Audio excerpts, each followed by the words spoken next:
ஆதி என்னும் பராபரையே, அன்பான மனோன்மணியே, ஜோதி என்னும் பஞ்சகத்தாலே, சொற்பெரிய கரிமுகனே, தேது நீக்கும் கந்தவளே, திருத்துகின்ற குருநாதர்களே, 18 சித்தர்களே, பண்பான பரமசிவமே, ஓதியே ஜோதிடங்கள் உரைப்பதற்கு நாத விந்து வடிவாக நல்ல துணை ஆவீரே. உலகில் உள்ள தமிழ் பேசும் அனைத்து நல் உள்ளங்களுக்கும் மற்றும் ஜோதிட சான்றோர்களுக்கும் மூத்தோர்களுக்கும் ஆர்வலர்களுக்கும் மற்றும் இந்த காணொலியை காணும் உங்களுக்கும் ஆஸ்ட்ரோராஜன் இனிய நல்வணக்கங்கள். ஜோதிடம், ஆன்மீகம், வாழ்வியல், மருத்துவம் என்ற 4 தலைப்புகளில் தொடர் காணொலிகளாக கொடுத்து வருகிறோம். அந்த வகையில் இன்று ஜோதிடம் சார்ந்த ஒரு பதிவு. இதில் மனிதனுடைய வாழ்க்கையை இருகூறாக பிரித்து, அந்த இருகூறில் முதல் கூறு திருமணத்திற்கு முன் வாழ்க்கை, திருமணத்துக்கு பிறகு வாழ்க்கை என்று இரு கூறாக பிரித்து இந்த வாழ்க்கையை சதுரங்க விளையாட்டில் கொண்டு போய் நிறுத்தும் நவகிரகங்களின் கோள்களின் கோலாட்டத்தில் இப்படியும் நடக்கும் என்று யாருக்கு இங்கே தெரியும் என்பது போல ஒவ்வொரு கிரகங்களும் ஒவ்வொரு கோணத்தில் தன்னுடைய கதிரடைகளினுடைய தாக்கத்தால் மனிதனுடைய நடவடிக்கையை தன்னுடைய கட்டுப்பாட்டுக்குள் வைத்திருக்கிறார். அந்த வகையில் ஒவ்வொரு லக்கணத்திற்கும் 7ஆம் இடம் கிட்டத்தட்ட மாரகத்துக்கு நிகரான கண்டத்தையும் அவமானத்தையும் கொடுக்கிறது. அப்படிப்பட்ட 7ஆம் இடம்தான் வாழ்க்கை துணையையும் அடையாளம் காட்டுகிறது. அந்த வகையில் இயல்பாக பெரியோர்களால் திருமணம் செய்து வைக்கக்கூடியது, அவரவர்களாக தேர்ந்தெடுப்பது, வாழ்க்கையை தேர்ந்தெடுப்பது, இதில் அந்நிய இனத்தில் தேர்ந்தெடுப்பது, அந்நிய மதத்தில் தேர்ந்தெடுப்பது,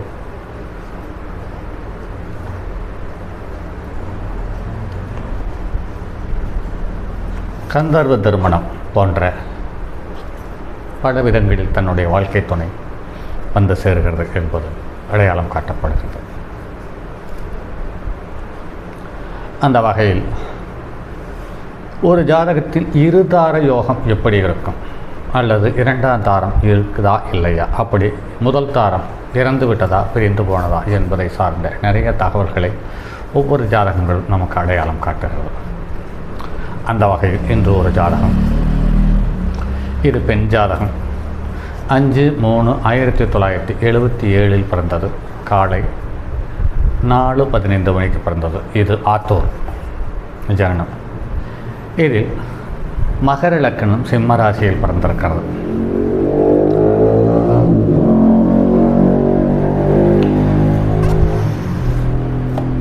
மகர லக்கணம் லக்கண புள்ளி திருவோணம் 1ஆம் பாதம், 12 பாகை 11 கிளை. சூரியன் கொம்பத்தில் பூரட்டாதி 1ஆம் பாதம், 20 கிளை 20 பாகை 49 கிளையில் இருக்கிறது. அடுத்து சந்திரன் மகம் 4ஆம் பாதம், 10 பாகை 50 கிளையில் இருக்கிறது. அடுத்தது செவ்வாய் லக்கினத்திலேயே அவிட்டம் 1ஆம் பாதத்தில் 24 டிகிரி 45 கலையில் இருக்கிறது. புதன் சதயம் 2ஆம் பாதம் 11.5 பாகையில் கும்பத்தில் இருக்கிறது. அடுத்தது குரு ரிஷபராசியில் கிருத்திகை நட்சத்திரம் 2ஆம் பாதத்தில் 1.28 பாகையில் இருக்கிறது. அடுத்து சுக்கிரன் ரேவதி நட்சத்திரம் 4ஆம் பாதம் மேனத்தில் 28 கலை 48 பாகையில் இருக்கு, 28 பாகை 48 கலையில் இருக்கிறது. அடுத்து சனி ஆயில்யம் 1ஆம் பாதம் கடகத்தில் 17 பாகை 43 கலையில் இருக்கிறது. அடுத்து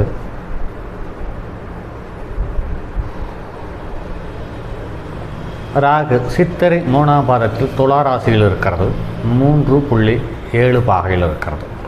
அடுத்து கேது அசுபதி 1ஆம் பாதத்தில் இருக்கிறது,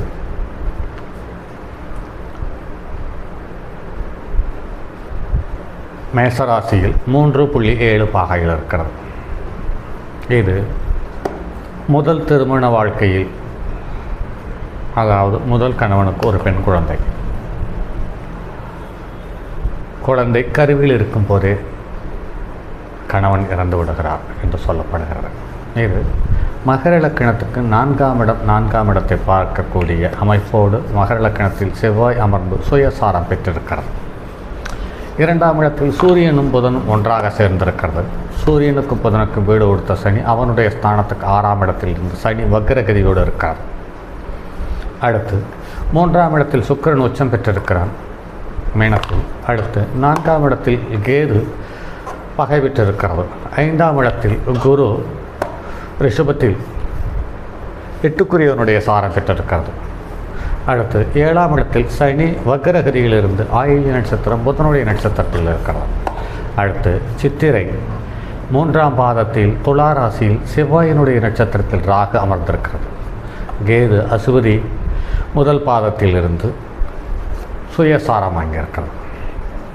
சரி, இதுக்கான திருமணம் மிக குறுகிய வயது, அதாவது சிறிய வயதில் 15 வயதிலேயே திருமணம் நடந்திருக்கிறது. தன்னுடைய தாய் மாமன் மகனை தேர்ந்தெடுத்து வாழ்க்கையை அமைத்திருக்கிறார்கள். ஒரு வருடத்திற்கு உள்ளாகவே கணவன் நோய்வாய்ப்பட்டு குறிப்பாக காமாலை நோயால் இறந்திருக்கிறார். அதற்கு பிறகு அந்த பெண் குழந்தையை வளர்த்து மிகவும் சிரமப்பட்டு கிட்டத்தட்ட இந்த முதல் திருமணம் 1982ஆம் ஆண்டு நடந்தது.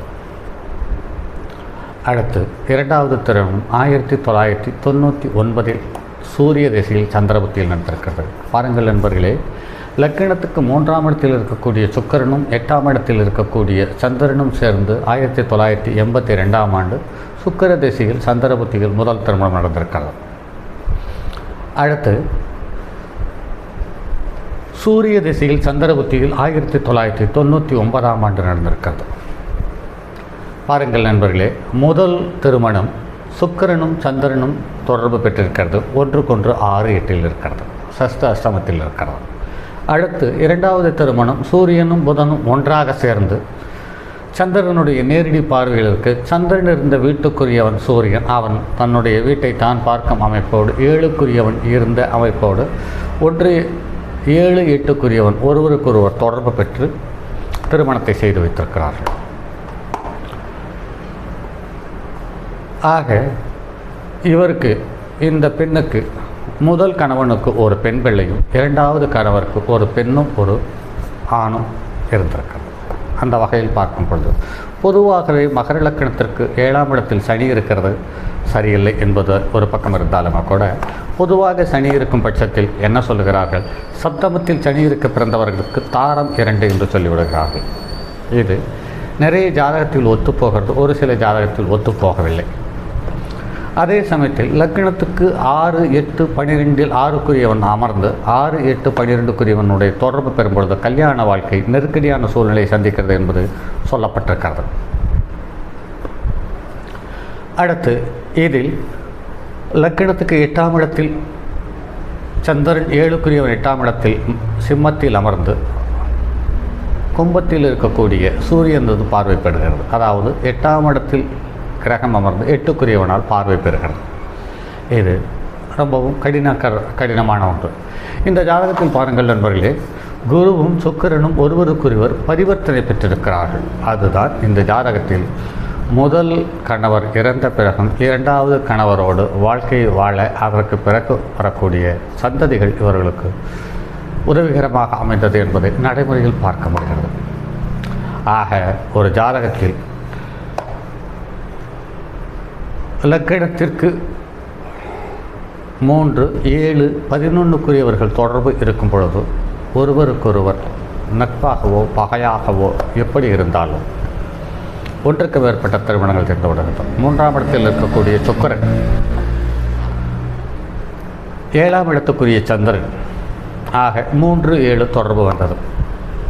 ஆக இப்படி ஒன்றுக்கு மேற்பட்ட திருமணங்களை கொடுத்து சில சிரமங்களையும் நெருக்கடிகளையும் தந்துவிடுகிறது என்பது காணப்படுகிறது. அதே சமயத்தில் ஒரு ஜாதகத்தில் பெண் பிள்ளையாக பிறந்துவிட்டால், அது சிம்மராசியில் பிறந்துவிட்டால் தந்தை தவறான குணாதிசயங்களோடு அல்லது தவறான பழக்க வழக்கங்களோடு இருக்கிறார், தாய் அதிகார தோரணை உள்ளவர்களோடு இருக்கிறார்கள். அதே சமயத்தில் இவருடைய ஜாதகத்தில் 3ஆம் இடத்தில் உச்சம் பெற்ற கிரகம் இருக்கிறது. லக்னத்துக்கு 3ஆம் இடத்துக்குரியவன் 5ஆம் இடத்தில் இருக்கார். அந்த வகையில் பார்க்கும்போது இவருக்கு நேரடியான இளைய சகோதரி ஒன்று மட்டும்தான். அது இந்த பெண்ணை விட பொருளாதாரத்தில் கொஞ்சம் சீரும் சிறப்புமாக இருக்கிறது என்பது நடைமுறையில் பார்க்க முடிகிறது. ஆக எந்த லக்கணமாக இருந்தாலும் அந்த லக்கணத்துக்கு 7ஆம் இடம் பகை கிரகமாக அமையும் பட்சத்தில் கல்யாண வாழ்க்கை, குடும்ப வாழ்க்கை பல நெருக்கடிகளையும் சிரமங்களையும் கடந்து வாழ வேண்டிய கட்டாய சூழ்நிலைக்கு தள்ளப்பட்டு விடுகிறது என்பது பல ஜாதகங்களில் பார்த்திருக்கிறோம். இதில் மகர லக்கணமும் கும்ப லக்கணமும் கடக லக்கணமும் சிம்ம லக்கணமும் நடைமுறை அனுபவத்தில் 100% இந்த தகவல் ஒத்துப்போகிறது என்பது சற்று கடினமான ஒரு விஷயம். அதே சமயத்தில் இங்கே லக்கணத்துக்கு 4க்குரியவன் 4ஆம் இடத்தை பார்க்கிறானே ஒழிய 4ஆம் இடத்தை சனியும் செவ்வாயும் சேர்ந்து பார்க்கிறார்கள். இவர்களுக்கு வீடு செல்வாக்கு என்று பார்க்கும் பொழுது சற்று ஏற்ற இறக்கம் உள்ளது அல்லது திருப்திகரமான பாதுகாப்பான வீடாக அல்லது செல்வம் செல்வாக்கு மிகுந்த வீடாக இல்லை என்பதை கருத்தில் கொள்ள முடிகிறது. இது நடைமுறையில் இருக்கிறது. அதே சமயத்தில் லக்கணத்துக்கு 4ஆம் இடத்தில் கேது முன்னும் பின்னும் சுபக்கிரகங்கள் இருக்கிறது என்பதை கவனிக்க வேண்டிய கட்டாய சூழ்நிலையில் இருக்கிறது. அந்த வகையில் ஒரு ஜாதகத்திற்கு சுபகர்த்தாரி யோகம் என்பது சாலச் சிறந்த விஷயம். ஆக வீடு, குடும்பம், வாழ்க்கை இதையெல்லாம் மறு பிரவாகம் அல்லது வடிவம் எடுக்க இந்த 4ஆம் இடம் சாலச் சிறந்ததாக அமர்ந்து விடுகிறது. அதே சமயத்தில் லக்கணத்துக்கு 11ஆம் இடம் தான் இளைய தாரஸ்தானம். இது லக்கணத்தில் உச்சம் பெற்றிருக்கிறது என்பது சிறப்பான விஷயம். இந்த ஜாதகத்தில் சனி புதனுடைய நட்சத்திரத்தில் இருக்கிறது, சுக்கிரனும் புதனுடைய நட்சத்திரத்தில் இருக்கிறது. சனியும் சுக்கிரனும் ஒருவருக்கொருவர் தொடர்போடு இருக்கிறார்கள். இருவரும் நீர் ராசியில் இருக்கிறார்கள் என்பதுதான் இங்கு சிறப்பான விஷயம்.